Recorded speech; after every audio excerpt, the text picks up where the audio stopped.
Thank you for coming. A very quick announcement before we get started tonight. The next speaker in the President's Lecture Series, George Shalaba, originally scheduled to speak on Monday, November 13th, has had to cancel his trip to Missoula, so that lecture will be rescheduled for the spring, Monday, March 12th. So you can mark your calendars. There'll be information on the President's Office website.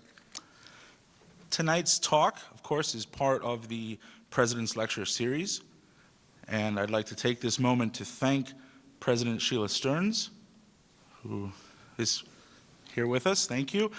To thank President Stearns for her continued support of a series that I think we'll all agree plays such a vital role in the intellectual life of this campus and the city of Missoula. And I'd like to thank my friend and colleague in the Department of History, Professor Richard Drake, who is also here somewhere. There he is. Professor Drake, of course, has organized and coordinated this series since its inception more than 30 years ago. In that time, the President's Lecture Series has brought to the University of Montana many hundreds of scholars, writers, thinkers, and artists from around the world. And thanks to the generosity of the President's Office, this lecture series has been and remains free and open to the public. If, however, you would like to make a contribution to help support the President's Lecture Series and keep it that way, there are information cards in the lobby and more details online at the UM website. Lastly, I should mention that our President's Lecture this evening is sponsored in collaboration with the conference taking place on campus today and tomorrow, Reflections of the Revolution, the October Revolution, and Global Order, 1917 to 2017. So thanks to the conference organizers, Professors Mehrdad Kia, Mladen Kozel, and Michel Valentin. It is a great honor and privilege to introduce to you tonight's speaker, Professor Ronald Grigor Suny. After graduating from Swarthmore College, Professor Suny earned his master's and his PhD in history at Columbia University. And he taught for many years at Oberlin College before coming to the University of Michigan. There he founded Michigan's Armenian Studies program and became the first scholar to hold the Alex Manoogian Chair in modern Armenian history. Professor Suny was Charles Tilley Collegiate Professor of Social and Political History at the University of Michigan from 2005 to 2015, and served as director of the Eisenberg Institute of Historical Studies at Michigan from 2009 to 2012. He's currently the William H. Sewell Jr. Distinguished University Professor of History and Political Science at the University of Michigan. Professor Suny is an internationally recognized authority on the history of the Russian Empire and the Soviet Union, and his work engages with large and enduring questions, such as ethnicity, nationality, and nation-making, the nature and culture of empire, citizenship and subjecthood, social change and revolutionary action, and the history of emotions. He has written, co-authored, and edited nearly 24 books, including The Baku Commune, Class and Nationality in the Russian Revolution, The Making of the Georgian Nation, The Revenge of the Past, Nationalism, Revolution, and the Collapse of the Soviet Union, They Can Live in the Desert But Nowhere Else, A History of the Armenian Genocide, and most recently, Russia's Empires. And as these titles suggest, Professor Suny, in his work, has sought to think about and write the history of Imperial Russia and the USSR without leaving out the non-Russian half of the population, particularly the nations and peoples of the South Caucasus, Armenia, Azerbaijan, and Georgia. Professor Suny's work is not only temporally and spatially wide-ranging, but methodologically innovative as well. Ron Suny belongs to a trailblazing generational cohort of revisionist scholars who really disrupted and reinvented the field of Russian studies in the 1970s and 80s, applying new approaches from social and cultural history to the study of the Russian past. So all of us working in the field today and all who read Russian history today owe an enormous debt to Ron Suny and to the new directions of inquiry and analysis that his work helped to open up. Professor Suny has served as chair of the Society for Armenian Studies and on the editorial boards of numerous prestigious journals. You may have seen him or heard him on the McNeil-Lehrer NewsHour, CBS Evening News, CNN, Voice of America, and NPR, and he has published opinion pieces and analyses in notable venues such as the New York Times, the Washington Post, the Los Angeles Times, The Nation, Dissent, and the New Left Review. Professor Suny's research has been supported by grants from the National Endowment for the Humanities, the John Simon Guggenheim Memorial Fellowship, and in 2005, the Middle East Studies Association awarded Professor Suny the Academic Freedom Prize for his work in bringing together Armenian and Turkish scholars to further the collaborative study of the Armenian genocide. In 2006, Professor Suny was elected president of the American Association for the Advancement of Slavic Studies, the professional organization of Russian and Eurasian historians, and anthropologists, and sociologists, literary scholars. And in 2013, he received from that body its very highest honor, the Distinguished Contributions Award, a special recognition for lifetime achievement bestowed on a select few senior scholars who have helped to build and develop the field through their scholarship and service to the profession. Professor Suny's talk this evening is entitled Lessons of October, the Fate of Democracy and Socialism in the Age of Revolution and Counter-Revolution. Following Professor Suny's talk, we'll have time for questions from the audience, so you can line up at the microphone and ask Professor Suny to answer your questions. So please join me in welcoming Professor Ron Suny.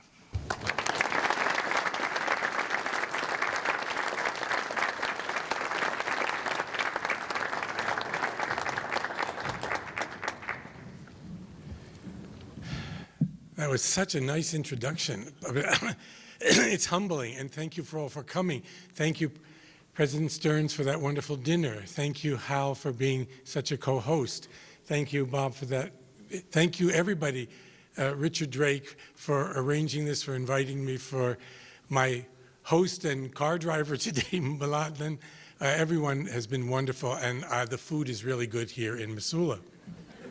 I remember, Bob, the first introduction I ever got, I was still a graduate student, and I was invited to speak to Armenians in my hometown of Philadelphia. And they rounded up the local intellectual, a dentist, and he made an introduction something like this. Well, I don't know this young man, but he's going to talk about something, and I hope not too long. So I'm going to try to talk not too long tonight as well. We're marking this year the 100th anniversary of the Russian Revolution. And certainly 1917 was a turning point in which the world certainly turned. That revolution both destroyed and made new worlds. It upended one understanding of historical motion and started another.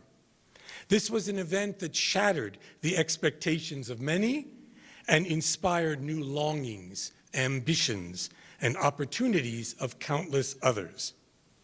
Unlike political revolutions in a single country that would replace a government with another, or nationalist revolutions that appealed to a single people and its diaspora, the Russian Revolution, like the American and the French revolutions of the 18th century, resonated internationally, boldly proclaiming a new historical era and new political possibilities.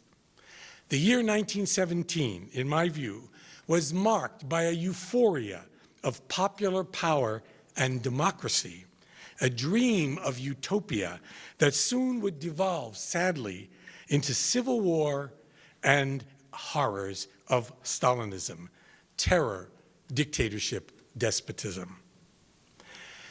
And I want to talk about that descent and what we might learn from that revolutionary experience a century ago. That story of the revolution has been told from many different angles, and I'm going to try to choose a different framing for tonight's lecture. I want to tell it from the view of empire and anti-imperialism. Not long ago, as Bob mentioned, I and my wonderful colleague at Michigan, Valerie Kivelson, wrote a book, which you can buy out there, only $30 or something, not bad, Russia's Empires. And we argued in that book that while all empires share certain formal characteristics, namely, they are about institutionalized and legal distinctions between superiors and inferiors. That is, empires are about difference in the law and in institutions, and that difference is marked by some people being superior, and therefore by right of their being superior, they're the nobles, or they're the British in India, or whatever, they're Ottomans, they have the right to rule over those inferior, right? That's an empire. Difference and hierarchy institutionalized. And think of how different empires are then from at least the ideal type of nation states. Nation states are about homogeneity. We're all the same. We're all Armenians. Not you, but me. You know, nobody's perfect. But, or Americans, right? We're all members of the same nation. And we're equal, at least under the law. That is, we are all citizens, not subjects of an emperor. And those distinctions, it seemed to me, were important to try to go through Russian history and figure out when was it an empire, and did it ever achieve the kind of status that we would recognize as a nation state. And following from the claim that Russia, and indeed the Soviet Union, was an empire, we argued in that book that as anti-imperialist as the Soviet Union was, rhetorically and in support of anti-colonial movements around the globe, its actual internal structure, a pseudo-federal system that left the bulk of decision-making and a monopoly of sovereignty in Moscow, and its legitimizing discourse, its Marxist mission civilisatrice, fancy French word for civilizing mission, that is, that a vanguard party could lead common workers and peasants into a socialist civilization, that these two things, the structure and the discourse, were imperial. The USSR, like the United States, we argued, was a self-denying empire, never willing to consider itself imperial, indeed thinking of itself as the principal foe of imperialism on the globe. Indeed, the Comintern and communist parties around the world were leading forces in the anti-colonial movements in the colonized world. But we also argue in that book that there was an irony or paradox of this communist imperialism. Because within that empire, there was a dedicated and sincere effort to build nations within the body of the USSR. Like few other empires, the Soviet Empire was intentionally engaged in two forms of nation-making. One was nation-making or nation-building in the ethno-territorial levels of the republics and autonomous regions. That is, creating an Armenia for Armenians, a Georgia for Georgians, a Ukraine for Ukrainians, or even creating new nations, territorialized nations like Uzbekistan, Tajikistan, Kyrgyzstan. And a second level of nation-making was on the all-Soviet level, where efforts were made to create a common identity with the Soviet project, what's called in Russian Sovietsky Narod, or the Soviet people, an imagined and affective community of all Soviet citizens. It was really a kind of nation-making, because nations are, after all, as Benedict Anderson tells us, not only an imagined community that we're all equal and live together and have certain aspirations shared, but it is also an affective, that is, an emotional community in which we feel pride, loyalty, love, and hostility to all those others. The Soviet model of federalism, which we theorized as a peculiar form of pseudo-federalism, was also, in our view, considered imperial. It was then copied by many other states, India, China, to one degree or another of sincerity. We also tried to claim in this book that another characteristic of empire was the affinity, the closeness of imperial rule to authoritarianism. That is, with dictatorship and autocracy, at least in the colonized regions. There might be some empires, let's say liberal representative Britain was democratic more or less at home, but could be repressive and imperial in the empire, something like that. And we argued that, in fact, nation states, because of their commitment to the popular representation of the people organized as a nation, and often moving on to popular sovereignty, the people's right to rule, had a potential affinity, not always realized, with liberalism and democracy. And we think that this affinity between empire and authoritarianism was evident not only in Tsarist Russia, which knew it was an empire and accepted that proudly, but in the Soviet Union, which denied it was an empire, and in Russia today. But that's not the big question. That's only the framing. The question I want to ask is, why did the relatively democratic, anti-imperialist, anti-nationalist revolution of 1917 so quickly devolve into an authoritarian imperial state, formally federal, but hyper-centralized and committed to the formation of nations within its boundaries? I'm going to try to show today that this process of empire breaking and then empire making was connected primarily, first, to the political and strategic imperatives, the necessities, that the Bolsheviks encountered. And that, not letting them off the hook, when combined with their own vision of their preferred and anticipated future, what they called socialism, led them rapidly away from the participatory, bottom-up forms of Soviet power to a political system monopolized by a single party with sovereign power centered in the Kremlin. Now, certainly part of that answer, as I've argued in another book called The Soviet Experiment, lies with the choices made by the Bolsheviks. I'm going to emphasize, in other words, today, not only environmental and structural causes, but agent-centered causes, leaders making important decisions. Because I guess I've migrated in my career closer and closer to the idea that who's in power, the kinds of decisions, dispositions, preferences, predilections they have an enormous effect, almost a material effect, on the future of that particular country.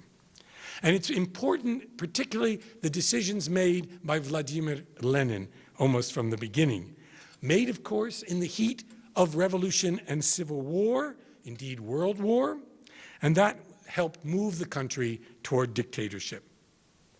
One Marxist critic, Terry Eagleton, wrote the following: "In the end, the Bolsheviks were simply too fearful to trust the working class as they might have done, and their relentless vanguardism helped to destroy Soviet democracy and lay the ground for Stalinism," unquote. The Bolshevik understanding of who their friends and enemies were, and their conviction that history was moving inevitably, predictably, in a favorable direction for them, their Marxist sociology, as well as their eschatology, their idea of history moving towards socialism, as well as other choices they made day to day, the fact that they were never willing to give up power once they got it, led them to make those fatal decisions that led them away from popular participation, mass democracy, to direction from above. So there is a pragmatic adjustment to the existential crisis of the Revolution, War, and Civil War, as well as political and ideological preferences. Those together, I think, can explain the slide toward empire and authoritarianism. Let's think for a moment about 1917, this second great cataclysm of the short 20th century, the first being the outbreak of the Great War, World War I. The revolutionaries in Petrograd, as the city was renamed because St. Petersburg, a Dutch name, sounded too German when they were fighting the war. The revolutionaries who came out in the street in those early days of February and March were initially motivated by hunger, cold, and resentment at the callousness and incompetence of the Tsarist government. It was women who first came into the streets on International Women's Day, February 23rd, by the old calendar, March 8th by the Gregorian calendar. And it was those women who shamed the men in the factories to come out and join them in the cold winter days. That inchoate, disorganized, spontaneous rebellion became a revolution at the moment when the soldiers, called out by the imperial regime to shoot the people and put down this rebellion, refused to fire on the crowds. That, of course, immediately, that moment when soldiers turn, when men with guns decide the fate of the regime, the Tsar was forced to abdicate. Duma politicians set up a government, the provisional government, but workers and soldiers, ordinary people, suspicious of those people in frock coats and top hats who now formed the unelected government, elected their own councils, called in Russian Soviety or Soviets. So you actually got, as a result of the February-March Revolution, two governments, not one, dvoyevlastia, dual power, with the bottom suspicious of the top, and moving ever through that revolution more and more to the left, more and more radical, more and more toward the Bolsheviks. While at the top, the liberals and conservatives and middle-class people and liberal intellectuals and others at the top became more and more suspicious over time of the bottom of society, and looked for ways out of surrendering to the lower classes, and even tried to bank on a military dictatorship at one point. In that 7 months, from February to October, there was what you can call in Russia a festival of democratic experimentation. Every constituency in the city, and indeed throughout the country, formed committees, held meetings, elected delegates to congresses, passed resolutions, and expressed directly their fears of counter-revolution and hopes for a more just, egalitarian, and participatory political system and social order. But just as that difference between those two governments demonstrated, civil war of one group against another, class against class, was already in the air from the very first days of the revolution. The city and country were divided between lower classes organized in Soviets and factory committees and increasingly becoming more radicalized, and the middle and upper classes rapidly losing faith in democracy. And so we find here one of the first lessons of the revolution, and that is that it is very difficult to create democracy or maintain democracy in a highly polarized social and political situation, where the desires of some parts of the population directly conflict with the other population. And you could move very quickly to a second lesson of the revolution. That is that in a situation like that, where ordinary people have come out on the streets and actually made history without leadership at first, but led to this polarized situation, those politicians who understood they could bet on one part of the population rather than try to create a coalition of the whole population, or what moderate socialists called a coalition of the vital forces of the nation. Those, of course, are the Bolsheviks, who called for Soviet power, had certain advantages in this competition. Soviet power, however, advocated by Lenin as soon as he came back in April of that year from Switzerland, Soviet power meant government exclusively by the lower classes. Not a democracy that encompassed the whole of society, but only of those who worked with their hands. Not the clergy, not the liberal intellectuals, not the landlords, etc. And so there was this conflict already in the story between the lower classes, who were called in Russian demokratia, the democracy, the demos, the people, and propertied society, or tsenzovoye общество, the people of privilege. Those were the great divides in this war. And then later, when the Bolsheviks took power in October in the name of the Soviets, relatively easily overcoming the Constituent Assembly, They immediately called elections to a constitutional, or we can call it a constituent assembly, elected more democratically than almost any in Russian history, and that met in January.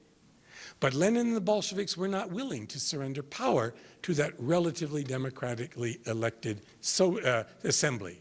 And they only let it meet for one day, closed the doors, and prevented any further meetings. By doing that, they immediately declared civil war on that part of the population, outside Petrograd, outside the city, beyond the workers and soldiers who opposed their rule. And this led to the next 4 years of civil war. And during those years, the Soviets, that is the Bolsheviks now, relatively successfully, extraordinarily, built a strong but now authoritarian state in the midst of war and civil war. That is, they, in a sense, built a ship in a turbulent sea while at sea. And during that time, they outlawed those opponents to their rule. They were fighting, of course, white monarchist counter-revolutionaries. They were struggling against anarchist and peasant armies, foreign interventionists, including Americans, separatist nationalists, and more moderate socialists, all the old who supported the first revolution. And it's in that conflict we learn another lesson of the revolution, that war further polarizes politics and limits the choices that can be made and erodes democratic choices toward more authoritarian ones. Now, Lenin had always been opposed to imperialism, and he wrote a famous pamphlet, Imperialism, the Highest Stage of Capitalism, in 1916. He was very upset by the fact that many moderate socialists, like the German Social Democrats, Karl Kautsky and others, had gone over and supported the war efforts of their governments, the Germans in that case. He was very upset, so upset that he retreated to the library and he began to read Hegel to appreciate the dialectic, and von Clausewitz, that is on war, right? How many of our leaders go to the library to learn about these kinds of things? Not too many. And he came up with this idea that this war was an imperialist war, that it was a great cataclysm caused by capitalism in its stage of finance capitalism, and that therefore the war should not be supported by anyone, but should be turned from a war between states and nations into a war between classes, that is, a civil war. Lenin, in fact, advocated civil war. He thought civil war, particularly in his own country, which he hoped to see defeated, that is Russia, could then lead to an international revolution that could then come and help Russia, backward and peasant as it was, to move on toward socialism. At the same time, Lenin, paradoxically perhaps, but dedicated to his own Marxist outlook, believed firmly in what was called national self-determination. That is, not only was he against imperialism, he was also against nationalism, but he understood that in this particular age of bourgeois democratic revolutions, of imperialism, it was very important for progressive people like socialists to support the national aspirations of formerly colonized peoples.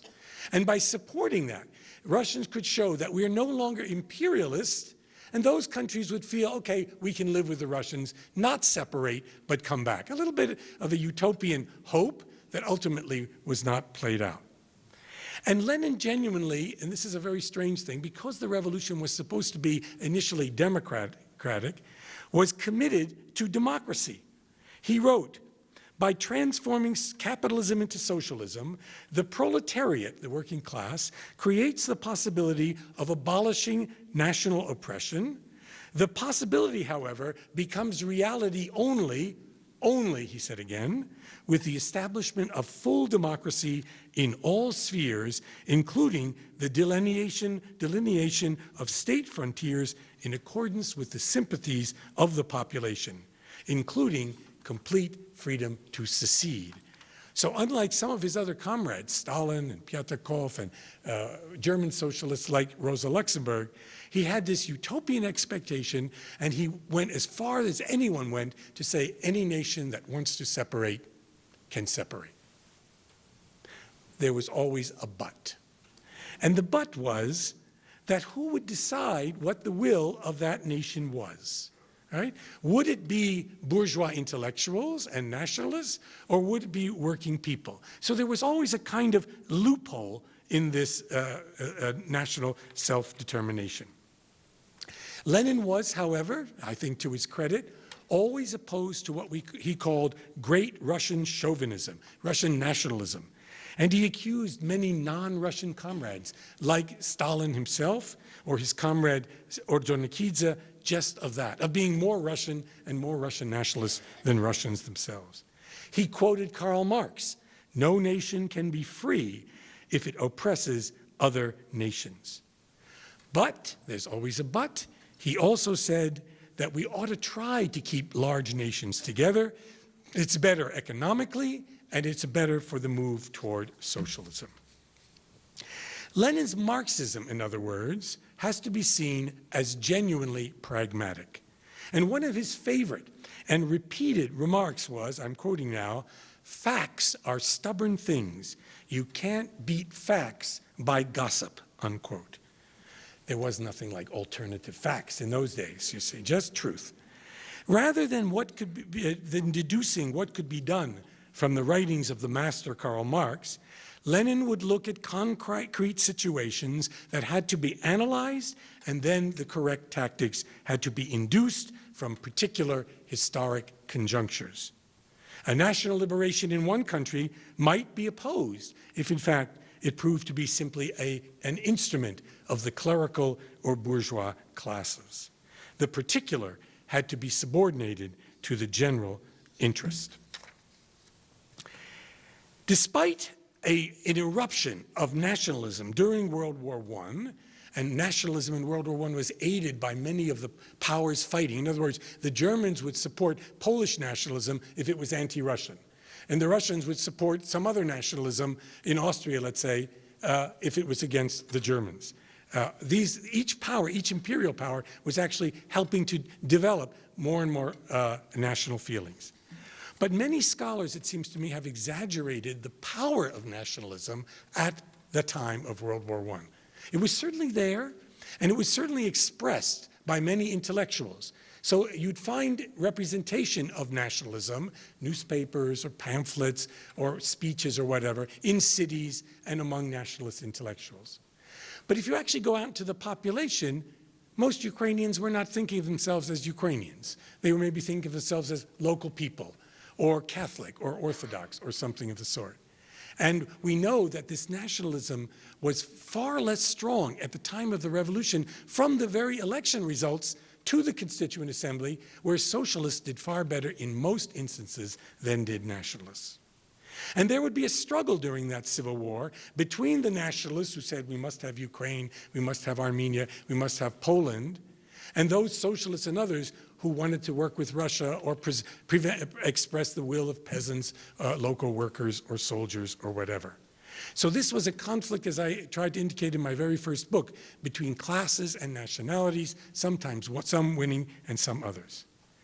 And when it came down, push to shove, in Ukraine, where there were two governments by 1918, one in Kharkiv, which was pro-Bolshevik and represented a workers' center, and the other in Kiev, which represented the Rada, the more nationalist middle class, upper classes, and others who voted for them, Lenin, of course, sided with Kharkiv, right, against Kiev, and let the battle there for which side would win, which side would represent Ukraine, even as he promised Ukraine freedom, to be decided on the battlefield.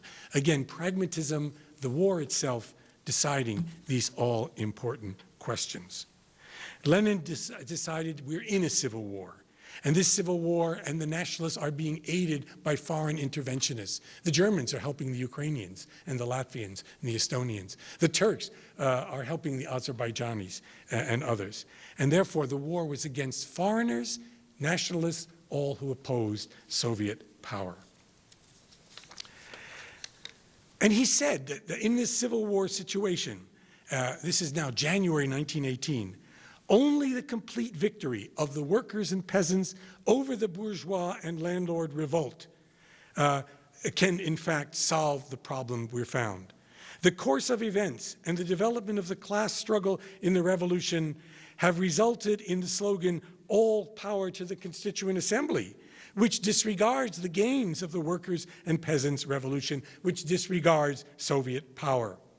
Indeed, what we need to do is carry out our revolution in the name of the lower classes. And in that same speech, January 1918, he said the following: "The lesson Marxists have learned from the French Revolution, both Jacobin and Communard, was," and I'm quoting now, "there is no other road to socialism except the dictatorship of the proletariat and the ruthless suppression of the rule of the exploiters," unquote.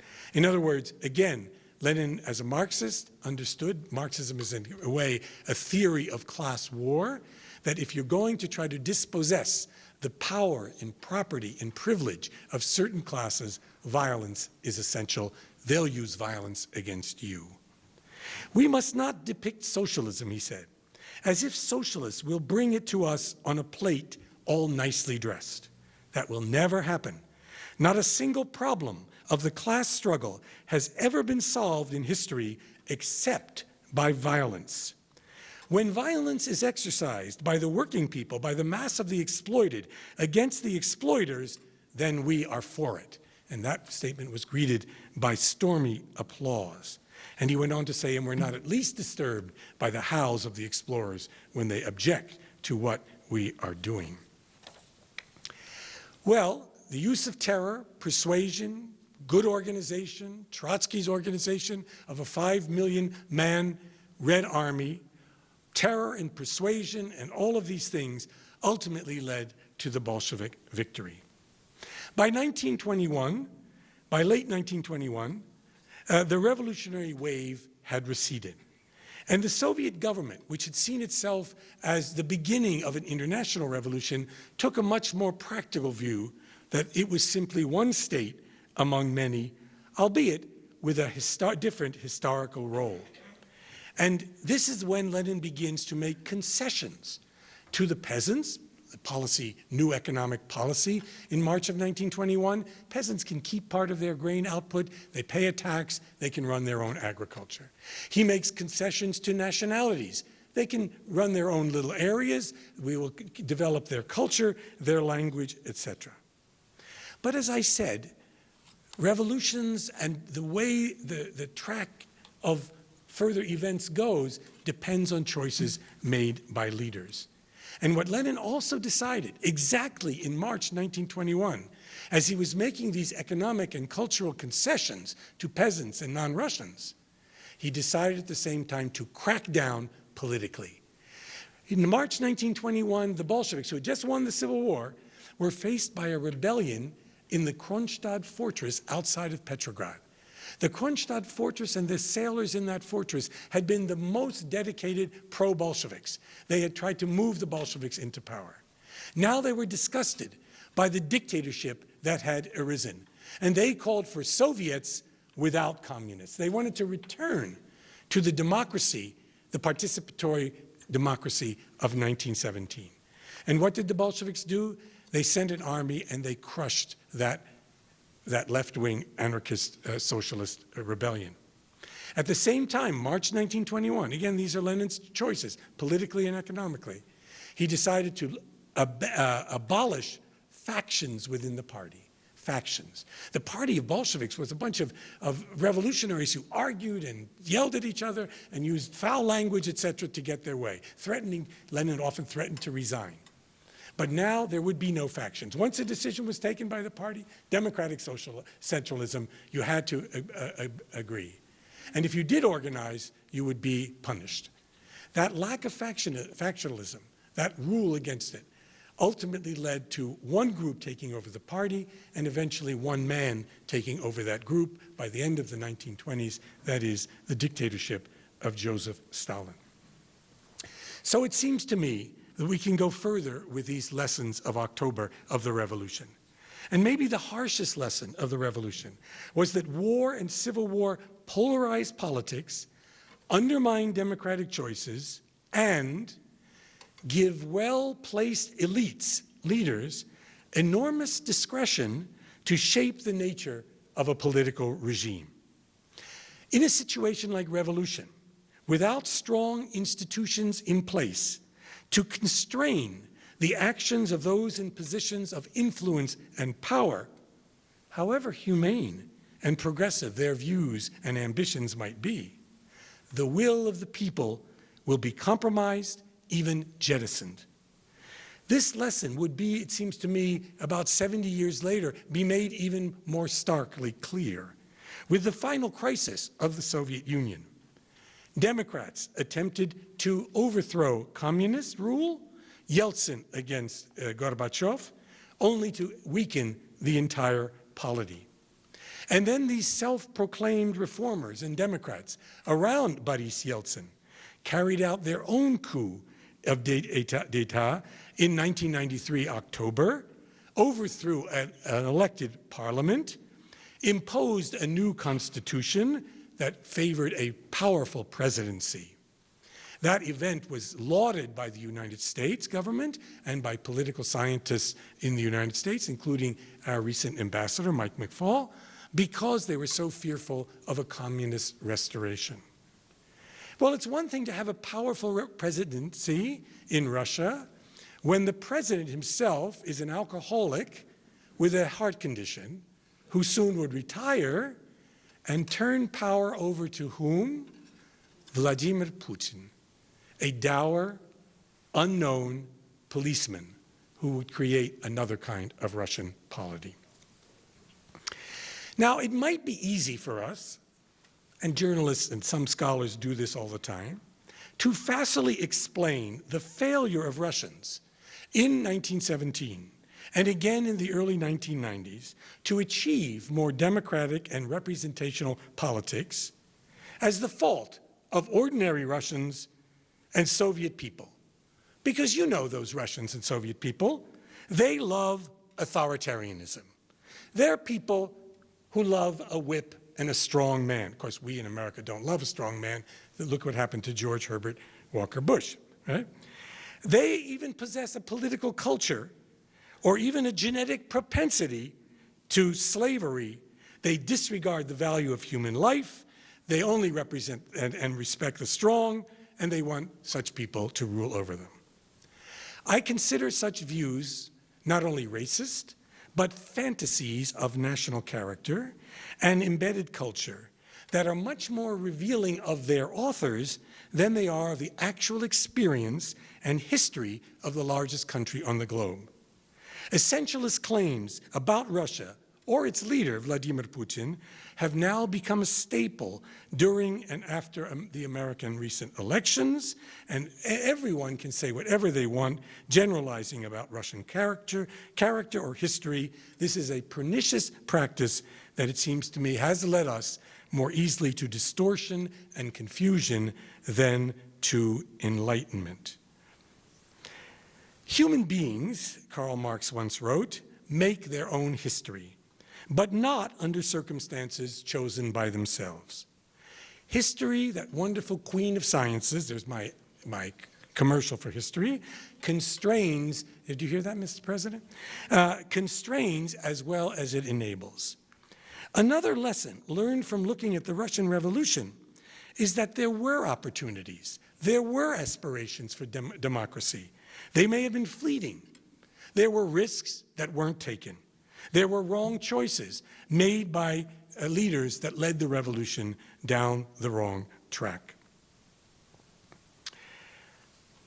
Some years ago, a Russian historian at a prestigious West Coast university once told me with great conviction, he always had great conviction, that nothing good came out of the Soviet Union.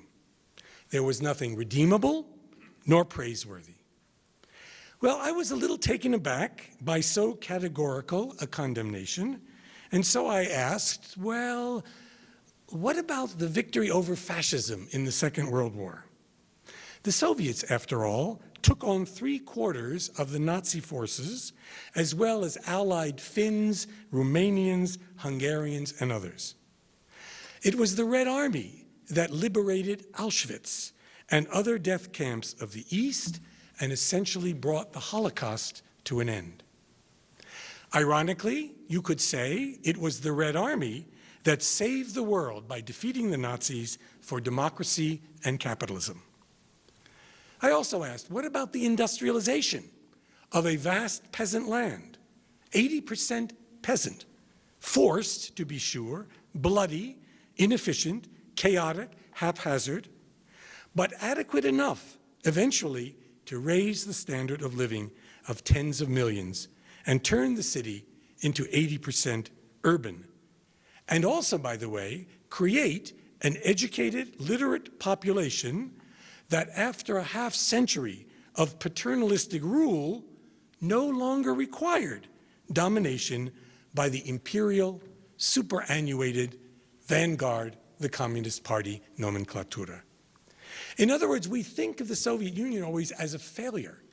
Maybe it actually achieved its mission civilisatrice only too well, creating a population, as the British did in India with Gandhi, who no longer needed imperial overlords and could go their own way. I would say that for historians, a major lesson of studying Russian and Soviet history ought to be that black and white Manichaean images hide more than they reveal. That complexity and nuance, anomalies and contradictions must be recognized. Considering what the Soviets proudly called their достижения, or achievements, does not require us at the same time to whitewash the horrors of collectivization or the Ukrainian famine, the Holodomor, or ignore the wasted lives of hundreds of thousands of people who died in Stalin's Great Purge. Imagine they killed 700 to 800,000 in 1 year of their own citizens, or the thousands of petty absurdities that characterized everyday Soviet life. Well, the Russian Empire and the Soviet Empire were among the most backward states in Europe, and yet they did create some kind of rough civilization. The Leninist programs, as I mentioned, may have been imperial, but it also made nations within the body of that empire, not under circumstances chosen by themselves, but by promoting ethno-national development.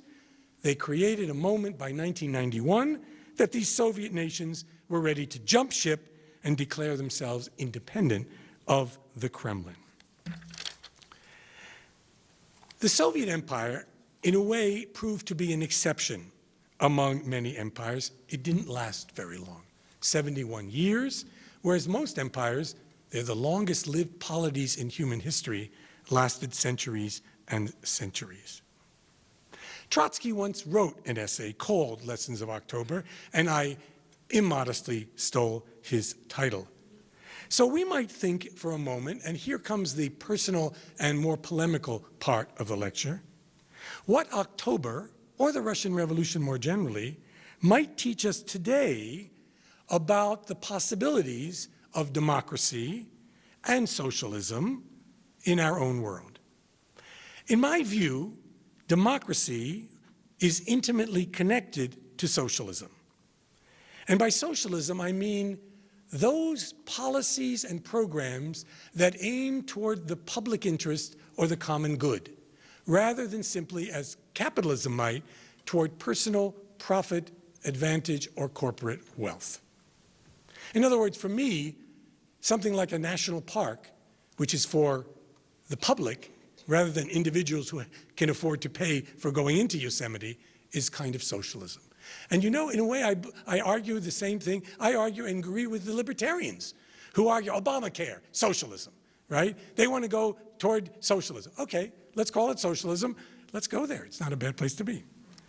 In other words, what we're really debating is not something like Soviet state rule.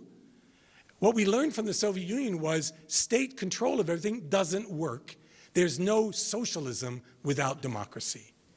But from our own Western history, we could also learn, particularly today in the United States, there's no real democracy that is really ruled by an enlightened public without socialism. That is, without some restraints placed on capital, on great wealth.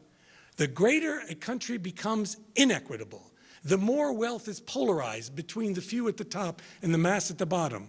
Not only the less happy the country is, we have statistics on that, not only is mental illness greater in this greater equality, and not only is infant mortality greater, but also democracy suffers because people can't make the kinds of decisions, enlightened ones, when big money controls the press, elections, lobbyists, think tanks, etc. To Western liberals and conservatives and some historians, what Stalin built was socialism. Well, it looks pretty unattractive. If that's socialism, who wants to live there? But there were people, democratic socialists, social democrats, neo-Marxists, and others, Trotskyists, who attempted to carve an independent space all through the Cold War, though few listened to them, for non-communist socialism, and some made notable results.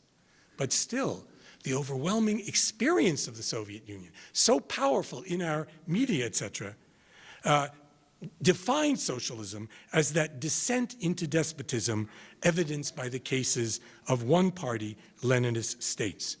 And so there's been a lot of work, intellectual and public, if you're going to save that word or try to argue for a different kind of more democratic socialism. The October Revolution, 100 years ago, occurred at a moment of acute crisis for the European political order. Capitalism, nationalism, imperialism, combined with racist assumptions about other nations, catapulted that continent into the bloodiest and most devastating war the world had ever seen.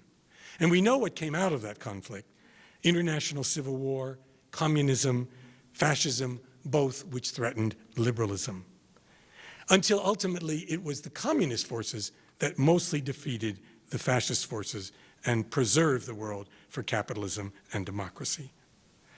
Communism collapsed, but it collapsed at a particular moment in time, the moment of the triumph of neoliberal economics and what I would call bourgeois democracy, the moment of Ronald Reagan and Mrs. Thatcher. At the turn of the century, you can hardly find any socialists.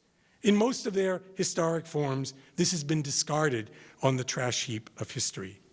And what we have without a left wing, and we really don't have a leftist politics in America at least, is racism, authoritarianism, xenophobia, religious fundamentalism, all competing against one another, against an embattled liberalism. As in 1917, so a century later, we are living in a moment of crisis, both economic and politically. But now the greatest challenge to the left is to find a way to move beyond the limits of bourgeois democracy toward a sustainable democratic socialism.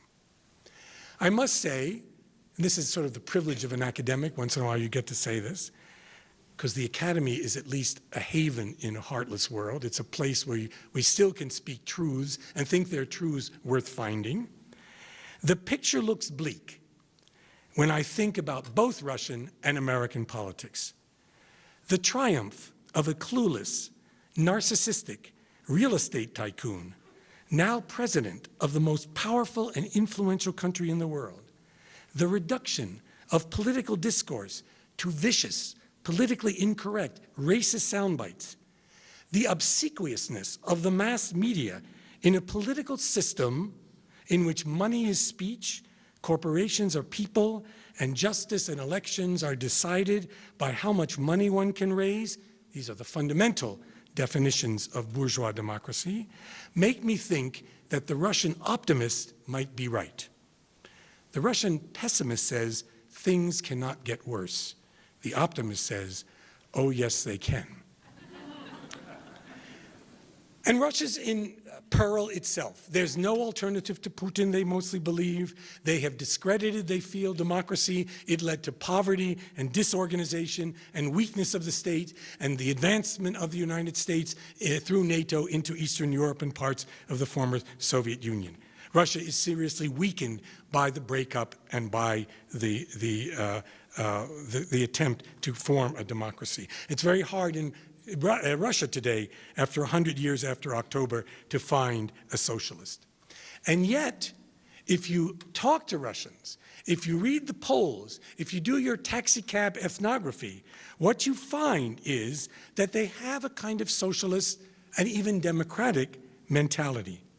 Most Russians actually retain these humanistic values that were propagated during the Soviet period, even though they might not call it socialist. Now, they, in fact, polls show this and conversations show this. They still believe in community. They appreciate democratic rights of speech, assembly, travel, and religion. They particularly like travel. They have a conviction that the government ought to provide social protections and welfare to vulnerable citizens, and they even have a deep commitment to egalitarianism. So I want to end with this, that for me, the basic takeaway from 1917 and October, and the long and difficult Soviet experience, is that there's no real socialism without democracy.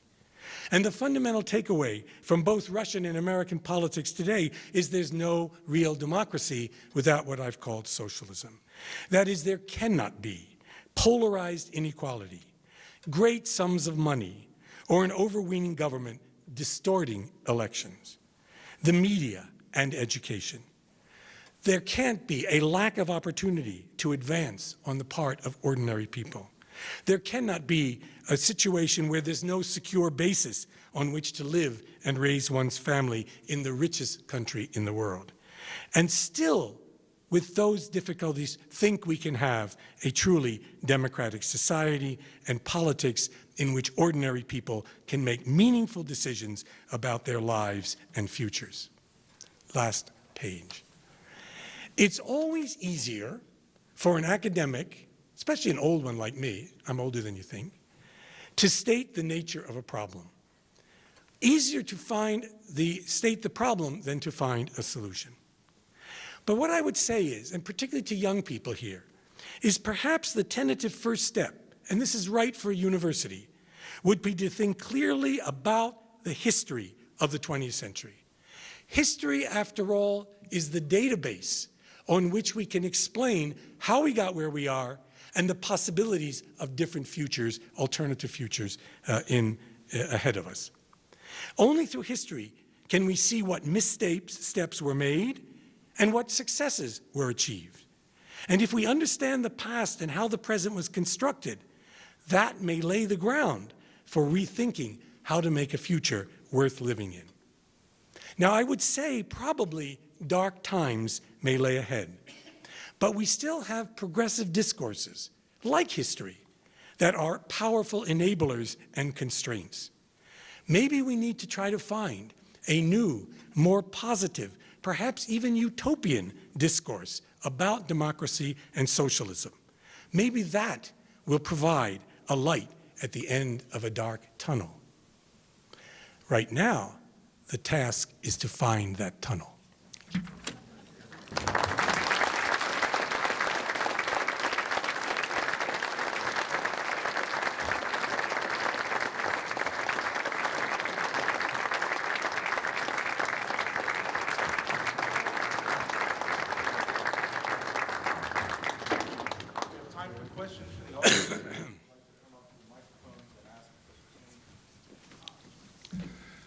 You said a few things about the conservative leadership of the country.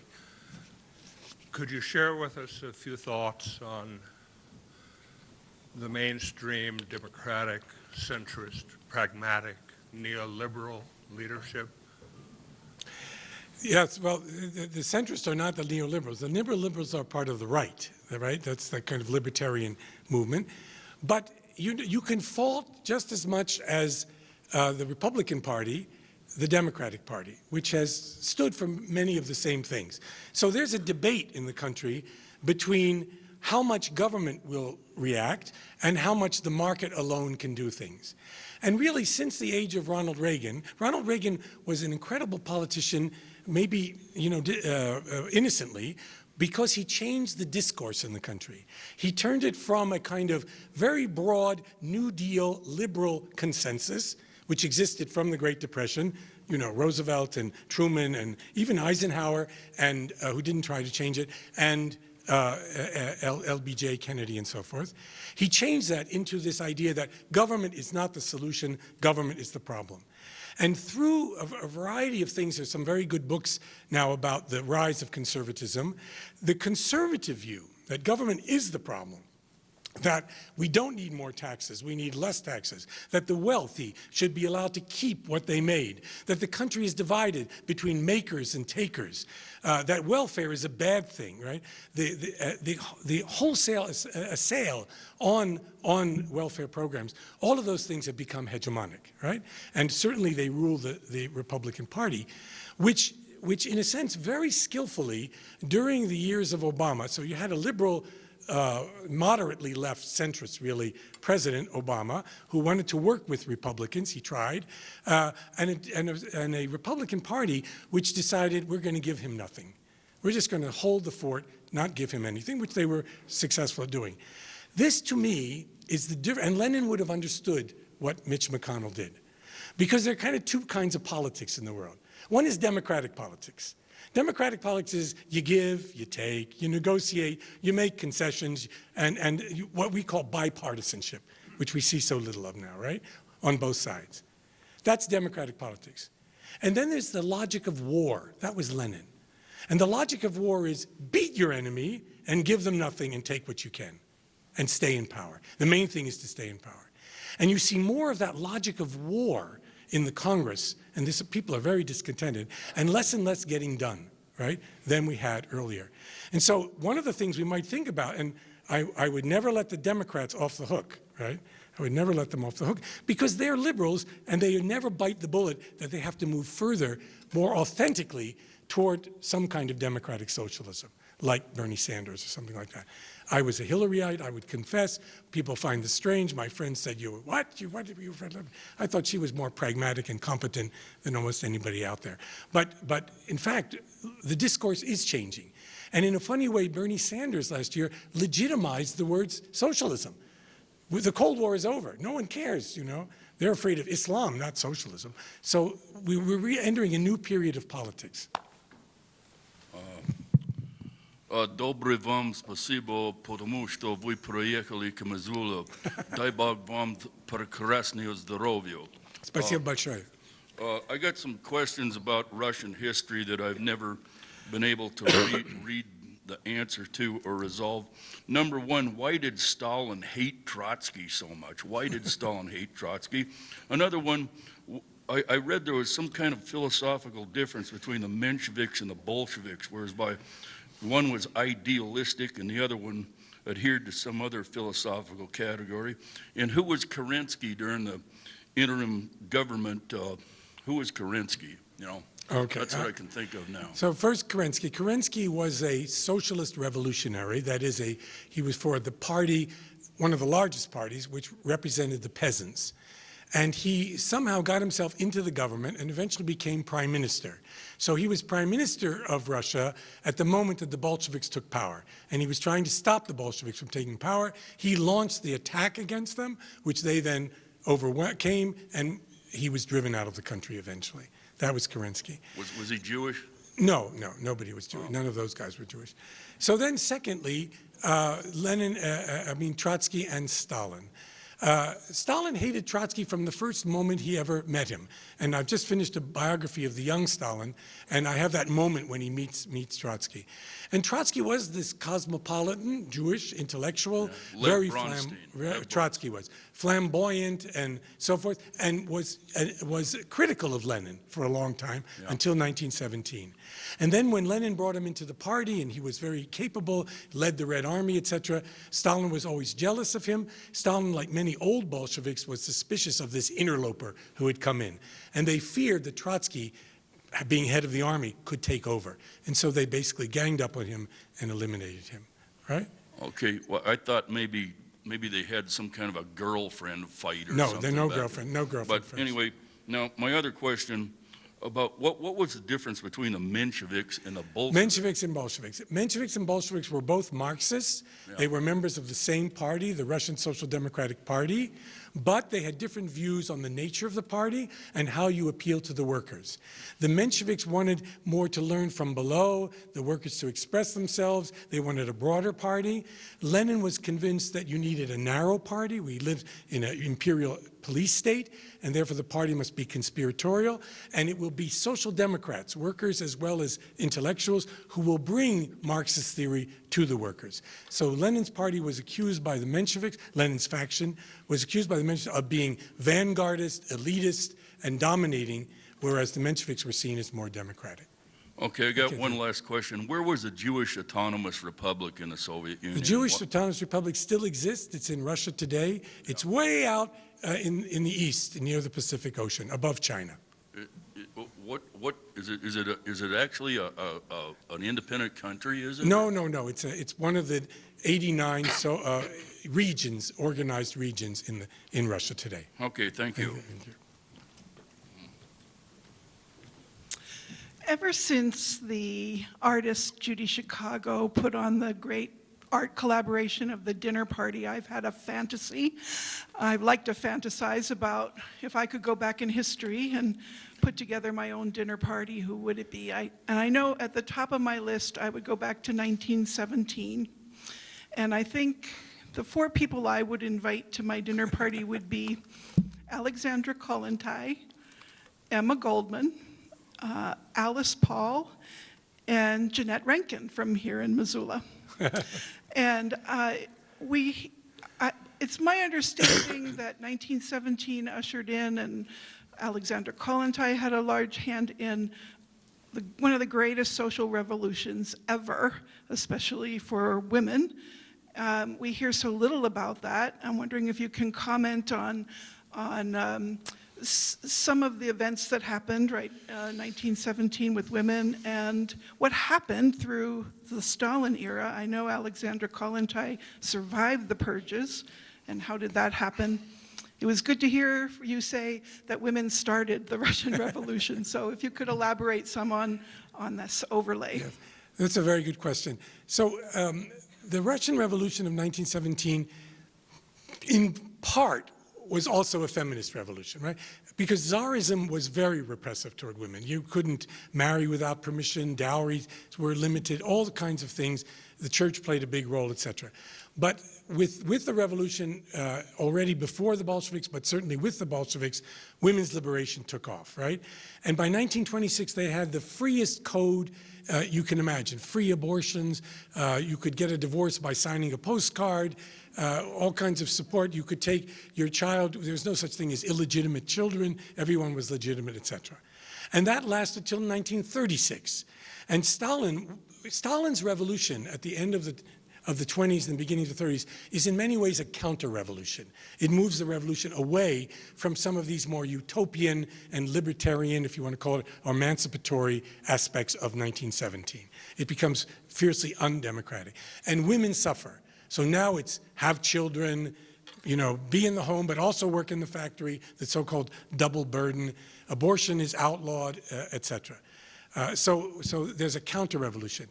And then that liberalizes again after Stalin's death. Women do pretty well. Soviet women were always involved in working and so forth, but they carried that double burden. That is, they'd go to work, they'd be doctors, they'd be bus drivers, they'd be whatever they wanted. And then they came home and made dinner and gave their husbands their slippers, right? So that old patriarchy never quite went away. When the Soviet Union was destroyed, when socialism was eliminated, women's rights declined terribly, right? They were the first ones dismissed. And it's been very hard to regenerate that support for women that you found under communist regimes, particularly in a place like Bulgaria. It's a very good book called The Left Side of History by Godze, which talks about women in Bulgaria and how progressive they were in that particular country. Eric. Well, I just want to say thank you once again. It's a pleasure having you here. Thanks for the good talk. You ended with a very compelling image of a tunnel. There must be some way out of here has become a kind of refrain over the past several years, especially among older left-wing academics. And I have the privilege of working with a number of young people who are looking for that tunnel and trying to give it form and shape and wondering what does that look like.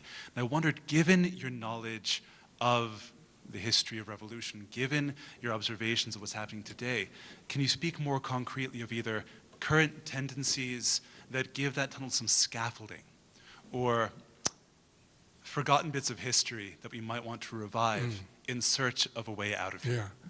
Thank you. Good question, and a hard one for a historian who looks backwards instead of forwards, right?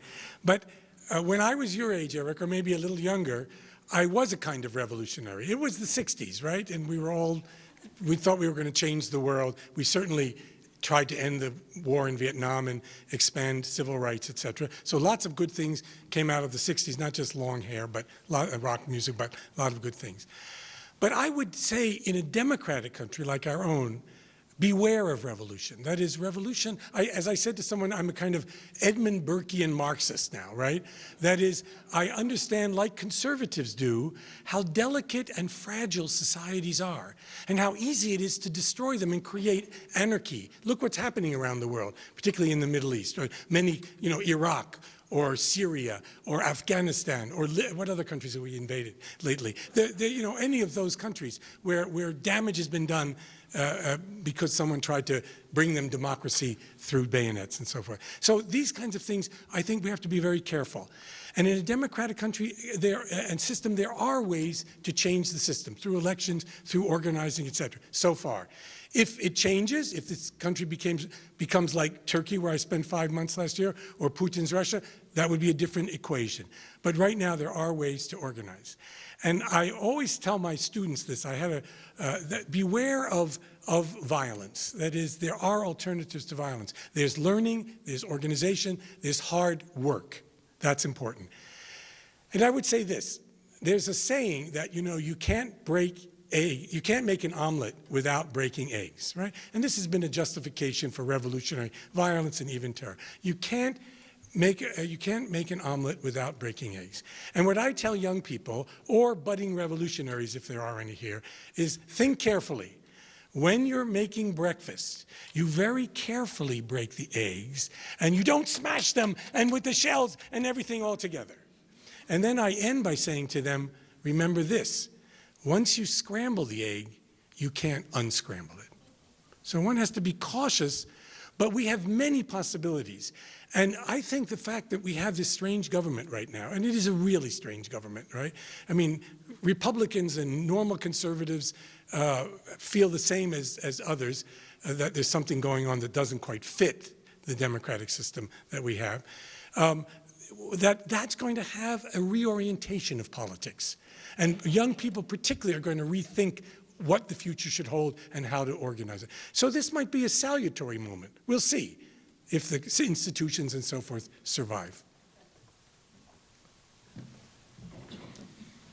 Hello, international student from Switzerland over here. I'm here to share some neutrality. So you talked about how we shouldn't use Manichaeism to argue about political theories, but didn't you just use it as a way to support the Soviet system by saying, oh, Nazis are evil, and so the Soviet system, by ending it, ended evil?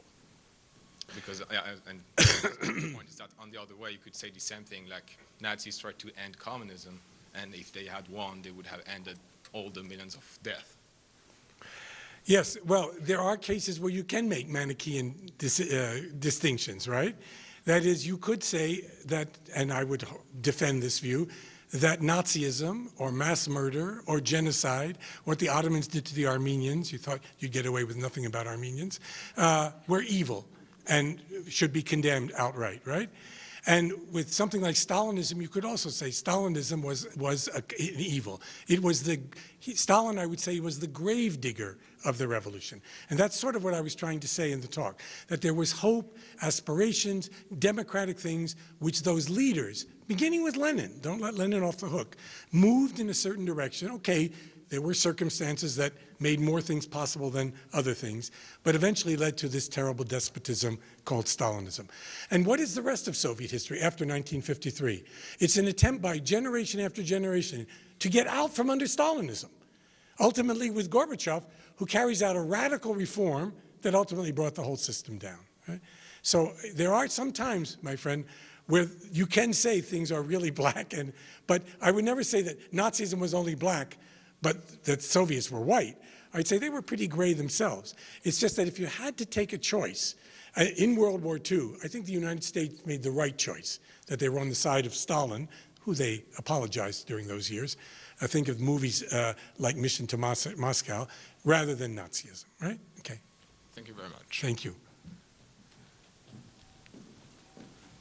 Sorry, I cannot resist.